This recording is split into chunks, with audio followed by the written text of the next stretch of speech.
the golden child. The son my father had always wanted. While I spent my 20s in boardrooms and investor meetings, Liam spent his in nightclubs and luxury resorts, burning through trust fund money like it was infinite. He never cared about the company. He never earned his place in it. But somehow, my father had chosen him over me. I should have seen it coming. The missing reports, the hushed conversations between my father and his lawyers, the way Liam had suddenly become interested in the company after years of neglect. I had been too trusting, too busy running the business to notice the ground shifting beneath me. And now they thought they had taken everything. I stared at the mahogany desk in front of me, fingers tapping rhythmically against the smooth surface. My mind was already calculating, shifting through years of contracts, legal structures, and contingency plans. What my father didn't realize, what Liam didn't realize, was that I had never played this game blindly. I reached for the black notebook I kept in my desk drawer. Inside were the real records, the ones I had kept separate from the official books. Every major decision, every hidden liability, every backroom deal my father had made. It was all here. If he thought he could push me out and walk away unscathed, he had severely underestimated me. I had built this company with my blood, sweat, and sacrifice. I knew every weak spot, every pressure point, and I wasn't going to let them win. I leaned back in my chair, staring out at the city skyline. This was where my father had made his second mistake, assuming I would crumble. No, I wasn't grieving the loss. I was preparing for war. With one final glance at my phone, I stood up, adjusting the sleeves of my blazer. This wasn't over. It had only just begun. I left the office early that day, not because I was overwhelmed, not because I needed time to process. I left because I needed to think. The truth was, I had already seen this coming. I drove in silence, gripping the steering wheel so tightly my knuckles turned white. The streets of Austin blurred past me, a city I had spent years building a name in, a city that now felt different, colder. My father had cut me out. Liam had won, or so they thought. I pulled into my driveway, killed the engine, and just sat there for a moment, letting the quiet settle over me. The house felt empty, because it was empty. I had never had time to build a life outside of the company. While my friends were getting married, having kids, taking vacations, I was working 16-hour days, making sure Mitchell Enterprises didn't collapse under the weight of my father's outdated strategies. And now I had nothing to show for it, or at least that's what they wanted me to believe. I walked inside, tossing my keys onto the counter, and made my way to the study.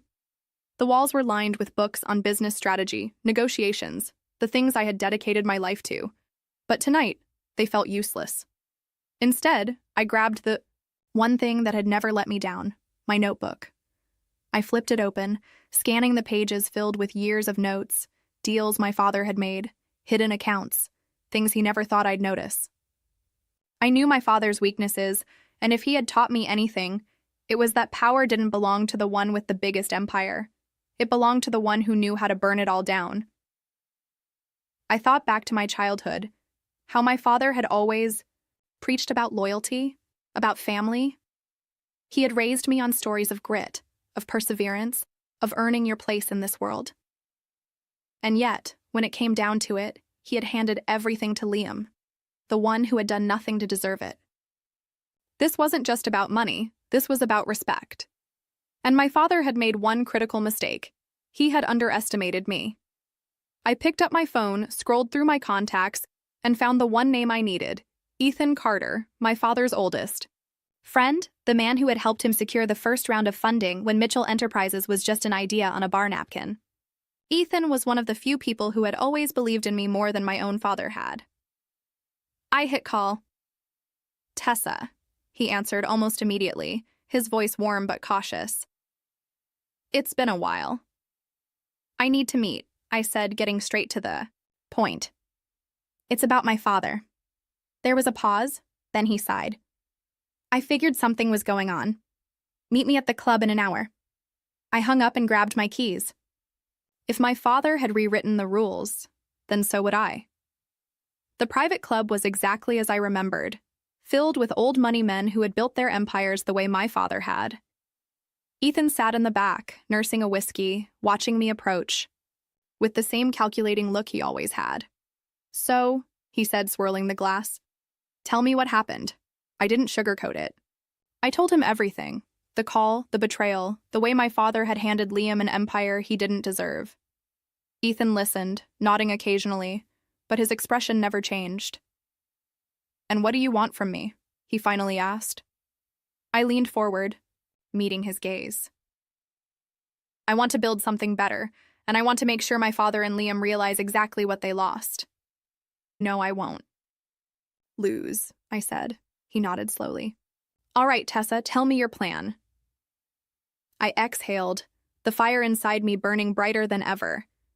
My father had taken everything from me. Now I was going to take everything from him. Ethan leaned back in his chair, studying me with the same sharp gaze he had used to evaluate business deals for decades. His silence wasn't hesitation, it was calculation. I had seen this look before, back when he and my father were still partners. "You know," he said, swirling the ice in his glass, "your father would call this a betrayal." I let out a dry laugh. "That's funny. I thought betrayal was cutting your own daughter out of the company she built." Ethan smirked. "Touché." I folded my hands on the table, keeping my expression calm. "I don't just want revenge, Ethan. I want to build something better, something that makes Mitchell Enterprises look like an afterthought." He nodded slowly, setting his drink down. "All right, then. Let's talk strategy." If I had learned anything from years in the business world, it was that power didn't come from owning something. It came from controlling it. And despite what my father believed, I still had control over far more than he realized. I pulled out my phone and scrolled through my notes. Mitchell Enterprises has a major vulnerability right now: expansion. The company is over-leveraged. My father and Liam have been throwing money into new acquisitions, thinking they can grow faster than the market will allow, but they don't have the infrastructure to sustain it. Ethan raised an eyebrow.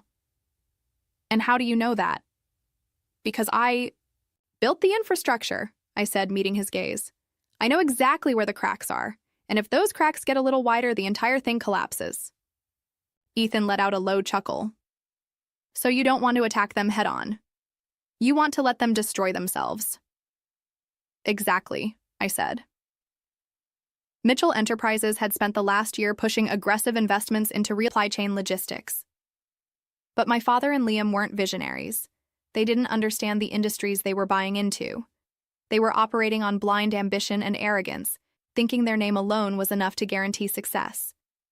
It wasn't. "And what happens when Mitchell Enterprises starts to struggle?" Ethan asked, a knowing smile creeping onto his face. "That's when I make my move," I said. Revenge wasn't enough. I wanted more. I wanted to prove that I wasn't just some expendable asset my father could discard. I wanted to show them that cutting me out was the worst mistake they had ever made. I needed funding, I needed resources, and most importantly, I needed the right people. "I want to start my own firm," I said. "Something lean, strategic, focused on acquisitions that actually make sense. Not just flashy headlines. And I want to poach the best people from Mitchell Enterprises." Ethan laughed, shaking his head. "You really are your father."